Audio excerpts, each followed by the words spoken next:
Welcome to Hot Flash Chronicles, where midlife is messy, menopause is madness, and we're sweating through it together. We're Angie and Shelly, two caffeine-fueled, slightly inappropriate grandmas who say what everyone's thinking.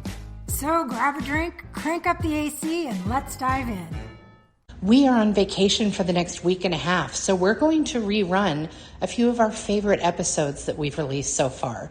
We will have our next new episode drop on August 1st. Shellinator. Anginator. Guess what? It is time for another episode of Hot Flash Chronicles. Woo! I am Angie. I'm Shelly. And today we are going to talk about attributes. So people have different characteristics and things that are selling points on them. And whether it's in a romantic relationship or a friendship, I think that through the decades of life, the attributes that we seek in somebody that we're going to spend any sort of time with change. And that's what we're going to discuss. I love it. What do you think of that? I think it's very important, actually, because you want to make sure you're putting yourself and spending your valuable time with people who bring something to your table. For sure. And like, I used to maybe value six-pack abs. Whereas now I prefer somebody that is willing to take the garbage out. There you go. That's just boiled down real simple. Where I prefer the person with six-pack abs to take my garbage out also. Maybe I want full tick. Yeah. More things off of the list. But I will say that six-pack abs have gone way, way down on my list. Right. I mean, it's not that they're not there, but there's so many other things I value more. They're nice to look at, for sure. They are. We love a physique. So if we're making new friends or because we're not seeking romantic relationships anymore, but I think the things that we value in our partner or our friends have evolved. Yes. So I'm not somebody that brunches or does stuff like that. I'm not somebody that I don't do phone calls. I literally don't do phone calls ever. So I'm not the friend that's going to call. I'll throw a text. But for me, it's like, let's get together and do something. Let's go out to lunch. Let's go out to dinner, things like that. Like acts of service can change over the years. Like grabbing me a coffee is a great way to say, I love you. I care about you. And I think that in earlier years, it was much more superficial what I sought out in people. Again, whether it's romantic or friendship, I had a lot more, I don't know if it's selfishness, but like I didn't waste my time on people that I didn't think brought enough to the table to where it was equal exchange. Whereas now I feel like I will forgive that because relationships will ebb and flow. Yeah, no, I agree. I think part of the reason it changes is because we change. Sure. So what we needed and what filled our bucket when we were 22 is going to be a lot different than what fills our bucket at our current age, which totally makes sense. And I think what I expected from people then was very much based on what was important in my life at that moment.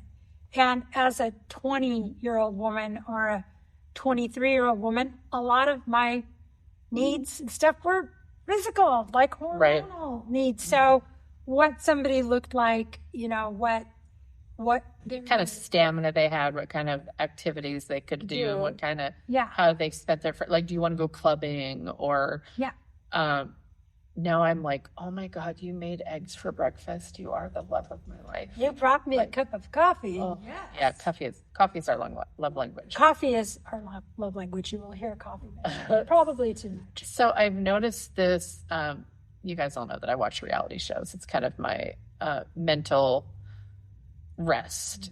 And I have a story for in a minute. But on these dating shows, something that I've noticed is when it is a younger cast, then they tend to, the compliments that they give the person that they are seeking to date, whether it's Bachelor, Love Island, any of those kind of things, are physical. So I was watching the Australian version of The Bachelorette, which, by the way, they are much kinder. Oh, I'm sure. They don't do the overnight fantasy dates. It's structured a little differently, and they're just more gracious to each other and the other suitors. But what I noticed is the things that they say to the Bachelorette constantly are how beautiful she is. Like, oh my God, you're so beautiful. You're the woman I dreamed. You're so beautiful. Like, I could stare at you all day, blah, blah, blah. And I'm sitting here thinking, do you got anything more than that? Because, like, how long is that? Like, is she noticing that all they're saying is how hot she is? Because, like, I don't want to just be known for hotness. You're not hot forever. Like, if that's the only thing people validate in you or talk about, it's like, that's not a lasting forever and ever thing. Not that you won't always be beautiful. Sure. Not that you won't always, but I'm a different beautiful than I was in my 20s. Exactly. And beauty becomes much bigger than just what you look like. But it is something we value and what attracts us to somebody when we're younger. So I think when we're younger, the things we want to get from other people are things maybe that we also want to be. Sure. Like maybe we value people's looks because we want to work on our looks. Or, right. You know, that's something we would like to be known for. So I tend to think we throw out a lot of the things that we are aspiring to be. We're trying to attract back in. Right. And it's interesting to sit and listen to, like, these guys are meeting this girl's dad, and they're like, oh, she's such a gorgeous girl. And it's like, Ew. Give him some more meat and veg. Yeah. Like, so one of the things that my mentor, Sue Bryce, taught me early on is when you're working with models, especially, to give non-physical compliments. Yeah. So models know they're hot, right? To be like, That's oh my why God, they're you're so doing gorgeous, their you're so living. gorgeous. And it's okay to sprinkle in you're beautiful, but also give non-physical, like, your smile could light up this room, or you're so graceful, or you move so elegantly, or the energy that you put off is the kind that I love to be around. And the way that people react when you give them non-physical compliments is a whole different category than if you say your hair looks pretty. Yeah. Like, it is amazing to see their face if you say, man, your megawatt smile could light up a marquee in Vegas. I love the smile that you're giving me. Like, I just want to be around you. Yeah. You can see it land with people. And I think that speaks to that we all want to know that we're more than just physically, because it does fade or it changes. More than just the meat suit. Right. You know, there's more about us than that. And I think as we get older, we really start to value that because we know our looks are changing. We know we won't always look like we did when we were 25. And we know that we're going to continue to age and that it just can't be just about our looks anymore. So we start valuing that in others because we want people to see our value in more than just what we look like. I will say that if you're somebody who is extremely physically beautiful, if you've been blessed with that, there's a point where you don't hear it anymore because it's all you hear. I think that my daughter, when she was younger, she was a very, very cute, very pretty, very beautiful little girl. She still is. Yeah. And when she was little, people would always say, oh, what a pretty little girl. She heard it all the time to where it just didn't even faze her. I don't even think she knew what it meant anyways, but it didn't mean anything to her. And it also wasn't reinforcing in her other things that she was good at, other attributes that matter. were important about her. So I rarely told her or talked to her about what she looked like. I was constantly going out of my way to make sure she knew, oh, you're so good at organizing these kinds of things. Look how capable you are. Oh, you're so smart, things like that. And then every once in a while I would throw in, and to me, you're the prettiest girl in the world. But I feel for women, especially, it's important that we hear other things that we're good at, that the only thing that's emphasized is not just what our figure is or what our face looks like or how physically attractive we are. it's good and so empowering when people let you know that all these other things that make you wonderful. And I'd really challenge you guys right now in this moment, to sit and think about like 5 things about yourself that are really excellent examples Non-physical. of who you are, that are non-physical, that you think are if you were going to market yourself like you were a box of tasty cereal, what would you use? How would you describe yourself if you couldn't say how you looked? Well, and one thing I've noticed as a photographer, if I have clients in front of me, there is a lack of belief sometimes if I give physical compliments. If I say, oh my God, you're so beautiful, then it's like, they're like, oh, thank you. But you can see that they don't believe you. Like, oh, and I have, when I used to photograph weddings, I have said multiple times, you are the most exquisite bride. I am at a loss for words of how beautiful you are. And I had a few of them say, oh, you probably say that to all the brides. And I'm like, well, in that moment, I meant it. Yeah. Like in this moment, you are just absolute perfection. Yeah. And if I were to stand you all next to each other, who knows who I'd pick? But you are perfection right now. But if I give a compliment like, oh my God, I could photograph you every day. You just light up in front of the camera. Yeah. My God, you're good at posing. Have you modeled before? And mean it. It has to be authentic. But if I say things like, can I just photograph you every day? And like everybody else can kick rocks. Is that a thing? Is that an option? Because you are incredibly easy to photograph. Yeah. Then they'll believe that. Or if you say, you're so graceful. Did you ever do dance? Mm-hmm. Or I love how witty you are. Like, you are cracking me up. I'm supposed to be the one entertaining you, and you have me in stitches. Mm-hmm. Saying things like that lands because they know that there's a grain of truth to it, where they might not believe the physical. Yep. One of them. And you're seeing them. Right. You're actually seeing them, not just what they look like. And people want to be seen. 100%. Like, beyond what you look like, you want people to get you. They want to be celebrated too. Yeah. Everybody wants to be celebrated. Deserves to be celebrated. Mm-hmm. And that's why I'm saying it's so important to learn to give meaningful compliments to people that are non-physical, because it will change how they react to you if you learn how to give those authentic, truthful observations or compliments. Your joy is contagious. Thank you for giving me that. Like, it's just such it's a thing to watch it land with someone where they'll say, that is the nicest thing somebody's ever said to me. Yeah. It's like, you need better friends. Yeah. So I have mantras for 2 of my grandsons that I see all the time. So I always tell the oldest one, I love you and I'm proud of you and I believe in you and you are my very best friend in the whole wide world. And the 3-year-old, I say, I love you and I celebrate you and I trust you and you are the love of my life. And every single day that I've seen them of their whole lives, I tell them these mantras. Yeah. Every single day. And the oldest has now started saying it back to me.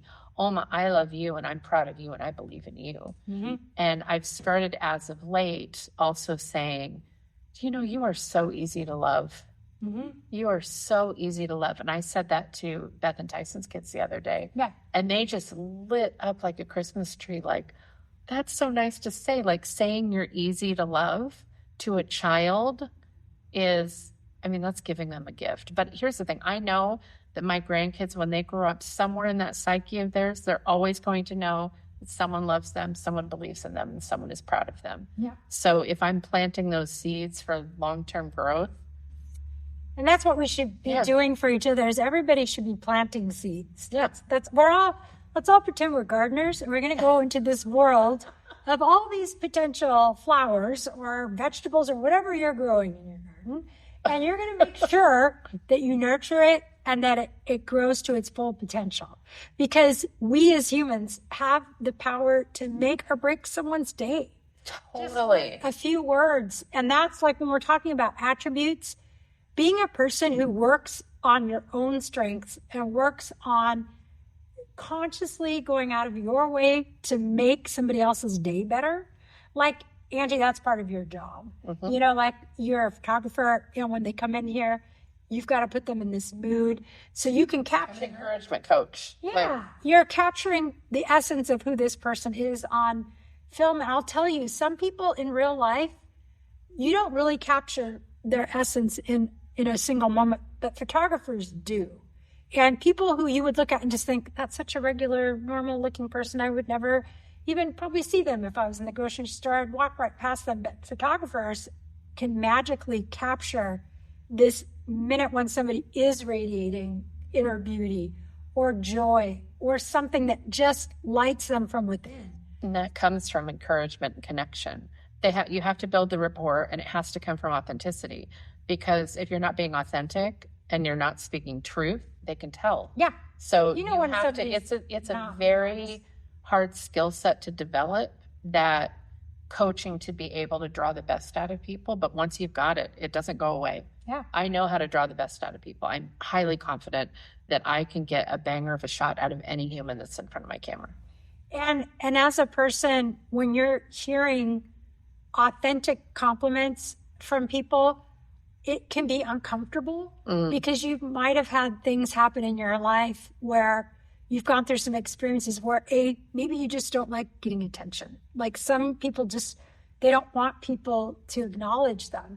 And that's because of trauma and lived experiences that have put people in places where they don't feel safe. So when people give you authentic, real compliments, the only thing you have to do, you don't have to feel defensive. You don't have to explain it away or discredit it, because it really is someone else's feeling about you, and they have the right to feel that way. If they want to say, you're so charming, and I think you're so witty and funny, you don't have to say, well, other people think I'm stupid, or nobody else laughs at you. That's self-deprecating as a defense. Don't do it. All you need to do is say thank you. Thank you. That's a full sentence. That's it. Oh my gosh, thank you. And I have, over the years of my life, been accused of being a brown nose or a butt kisser, like, somebody who just blows smoke to try to gain whatever traction. Very favor. Yes. And it's like, no, I just think if you have something nice to say, like if you notice something in someone that's nice, why would you not tell them? Yeah. Why would you hold that It's not a in? secret. If somebody, okay, here's the thing. If you know me and you think something nice about me, please tell me. Yeah. Because people want to hear it. If I'm sitting here going, I told her before we started recording, you are so strikingly beautiful. It stuns me almost every time I look at you. Almost. Thank you. Yeah, she did. And she said, well, and you said, same to you. Yeah. Right? And that's something I was thinking it in the moment, like, my God, she is just exquisite. I've always told you, you are one of the most beautiful women. You have lots of other characteristics, but you are just strikingly beautiful. And sometimes I'll just glance and be like, my God, she is just breathtaking. But if I didn't say it, aren't I withholding that good, warm, fuzzy feeling from her? And that was a physical compliment, but I also give her lots of... I get lots and lots of non-physical. I talk about how wise she is, like how funny she is. Like she makes me laugh more than... Well, Kyle's the funniest person I know, but you're Kyle's is very funny. Kyle's hilarious. That's my son. And that's like, but as friends, like when we're talking about, these can be romantic relationships, they can be friendships, they can be familial or family relationships. It's like all of those you need to nurture those relationships, and being cheerleaders for other people. That's an attribute that I value. Me too. Massively. I love me a cheerleader. I love someone who is always rooting for everybody else and who really authentically wants them. I hate using the word authentic too much, but it's such an important... It really matters. It matters if people are being real when they're giving compliments. It does matter that it comes from their heart. But people who do that, I think those are the best people. I don't care how much money they have. I don't care what their stature in life is or what their job is or whatever. But if you are someone who will authentically cheerlead and promote other people, kudos. You're a good person. We need more of you. So some of the qualities that I value in friendship are making me laugh, like being funny, getting my humor.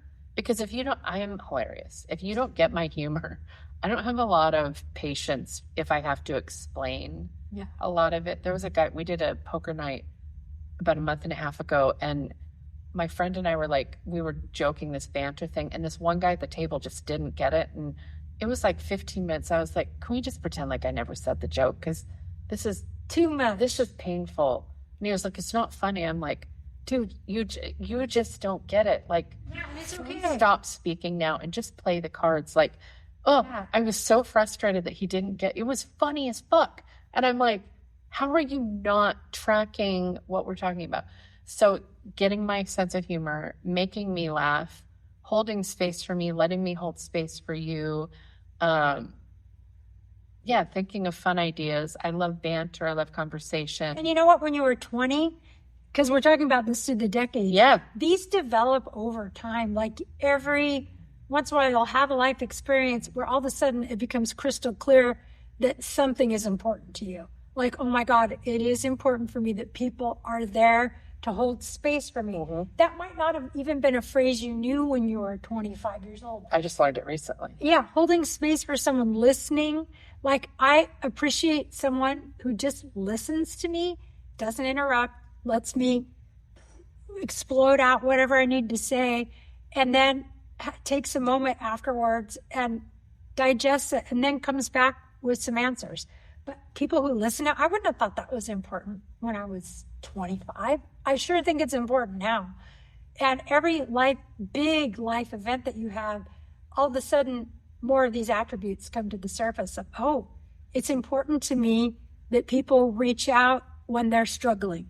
I need to know because maybe I'm not good at picking that up. Like, I need people to tell me sometimes that they're not in a good place, because if they're at face value feeding me stuff, sometimes I believe them. And I don't know that they're in danger or that they're really struggling. So I appreciate people who feel safe enough to be honest with me and say, I am struggling and I need you. Totally.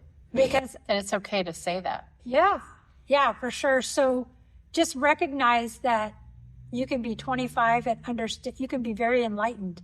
There are a lot of people, I think my kids are way ahead of the curve of where I was at their ages. Like, I hope that's because of the parenting. Maybe I contributed to that. I'm sure you did. But my kids seem to be ahead of the game, and their attributes have developed more fully earlier on.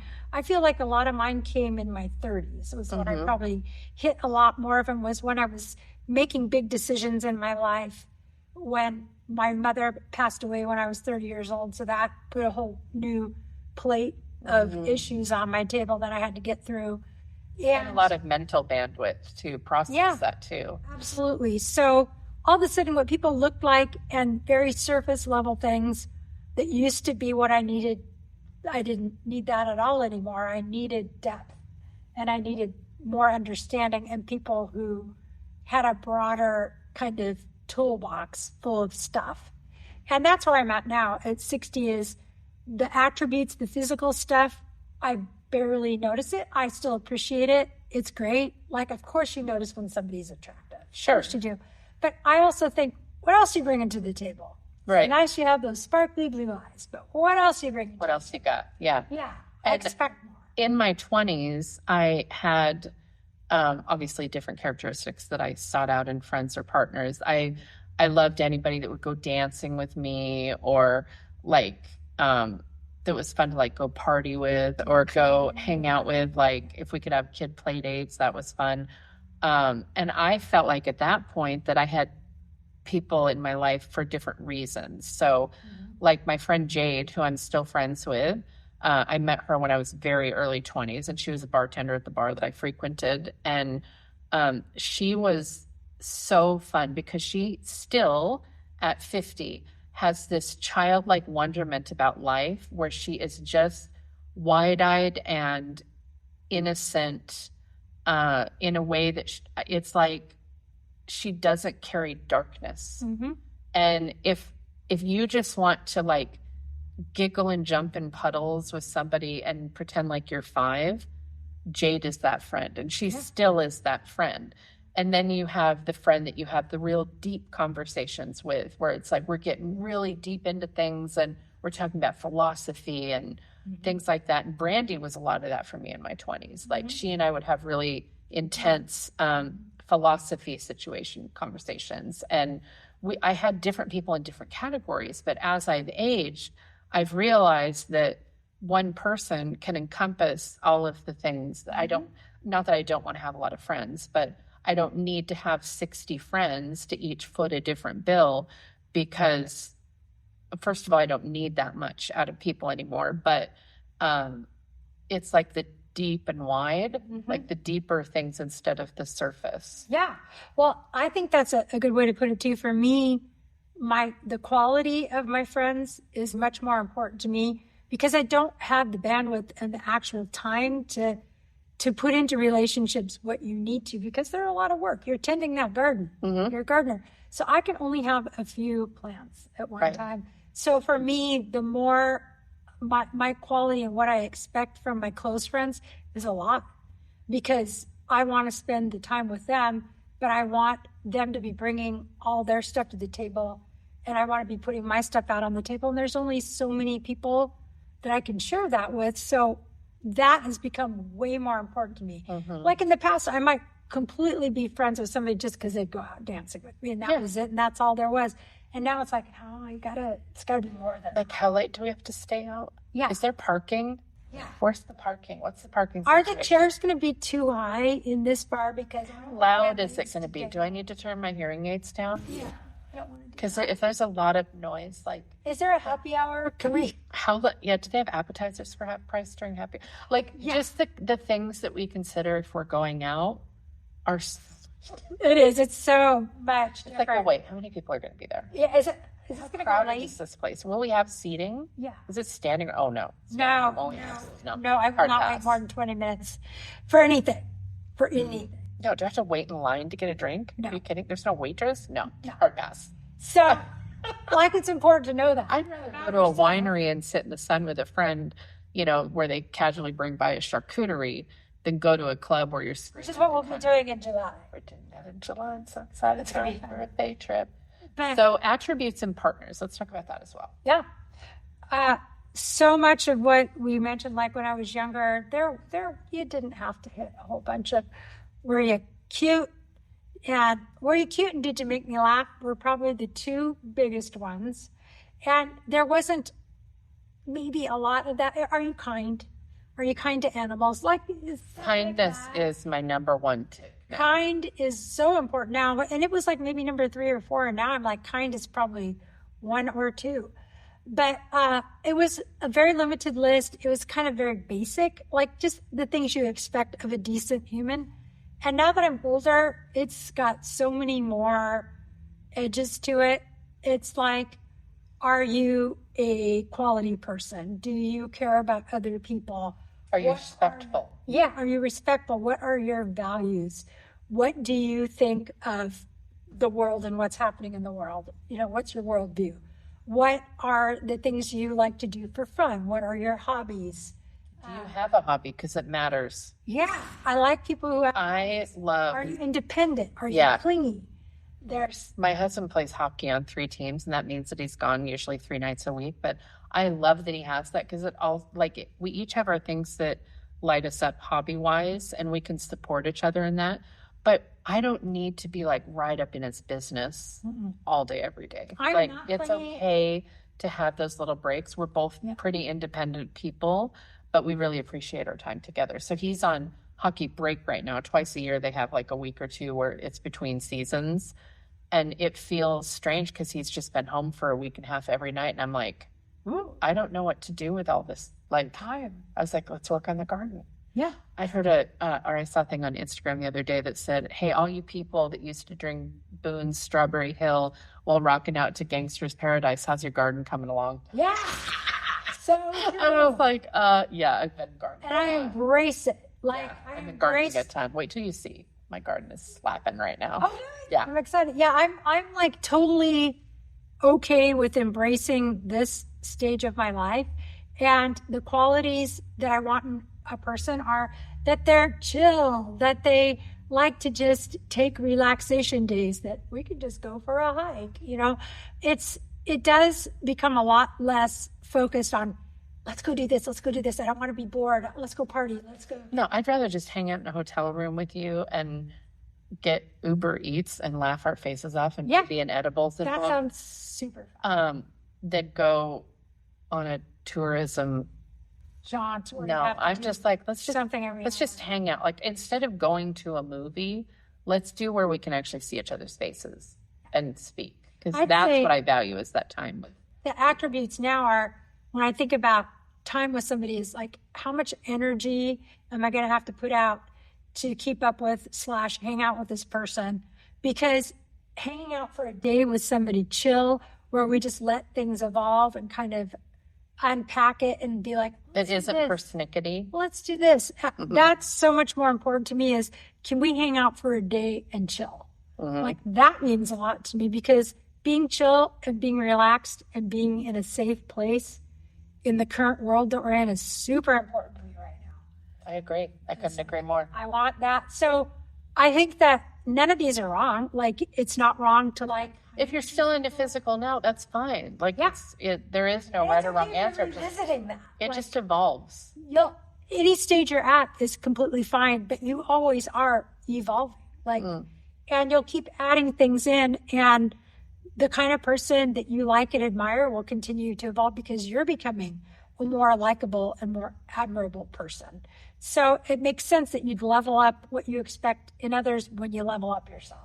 I have to tell you a funny story that happened this morning. So Jeff woke up and I was already up, and I was like laying in bed scrolling Instagram, and I saw there's a new trend where it's like a couples trend, where you go into a store and you buy each other their favorite snack, favorite drink, something they need, something they want, and something to do together, right? And I was like, oh, that's fun. Like, and then you just like meet in the parking lot, like, here's what I chose for you. And I was like, babe, there's this new couples trend on Instagram that I want to do. And he looks at me, I don't do Instagram. And I was like, okay, listen, first of all, good morning. I should have led with that. Babe. Second of all, you don't need to do Instagram, because I do. I just thought this was fun. I said, can I explain to you what it is? And he was like, yeah. I told him, he goes, oh, that does sound fun. And I was like, I don't do Instagram. But he was open. He was open. So we're going to do the couples trend. So much to his chagrin. I was like, I wish I had that on video. I don't do Instagram. I mean, he wasn't that scowly about it, but it was very much like, oh, I don't do Instagram. I was like, no, it's a trend. We're not gonna necessarily film it and put it on Instagram. He had been awake for all of 14 seconds. That's true. To be fair. You hit him. So we want to know, what are your attributes that you value now, used to value? Like, what are some things that we didn't touch on? Now, what changed? Yeah. What did you used to like, and what do you like now? Yeah. We'd love to hear. We'd love to hear that. So let's do some rapid fire questions. Okay. I'm going to start. Okay. How long, oh boy, is the perfect piece of spaghetti? Oh my Sorry, I don't know why that came out. Well, I think about this long, because I like to spool it a little People are bit. just listening. How long is that? 8 inches? It is about, sorry people who are listening, it's about 8 inches, and I hope if you just tuned in, you'd have no idea what we're talking about. Yeah. So you can twirl it on a fork. It's not so short that it won't fit on a fork, but it's not so long. I like it chopped up. I like it so you can get a couple of swirls. Okay. I think that's the right amount. Okay, so Angie. Shelly. Yeah. If you could only wear one pair of shoes for the rest of your life, what kind of shoes would they be? Sandals. Oh, right on. Not sneakers, not... So since my car accident, I can't reach my feet because of how my hips bend. So I can't do anything that's laced. That's why I don't wear socks, because I can't get to my feet anymore. Just because of how my hips, they don't bend like normal hips do anymore. Yeah. Sandals are easy to put on, and my feet get too hot sometimes. So sandals are nice. Even if it's cold, I'll still wear some sandals. I'm wearing sandals now. Okay, Shelly. If you discovered in your genealogy somehow that you were actually adopted and were born in a totally different country, which country do you think it would be that wouldn't surprise you? Ireland. I'm positive it's Ireland. I'm positive. Ireland, you out there? I'm sure. I'm talking very directly into that. It's funny because when we do the rapid fire, you lean in like I'm interrogating you on the stand. Like you totally are. Okay, I'm going to do it. Now I want to do a transportation one. Okay. Or being transported. In this exact moment right now, you grab your camera and you can be transported to any place on this earth. Where would you go and what would you take pictures of? I feel like people can guess what I'm going to say. Let's go with something different than what would be expected, which is Jason Momoa.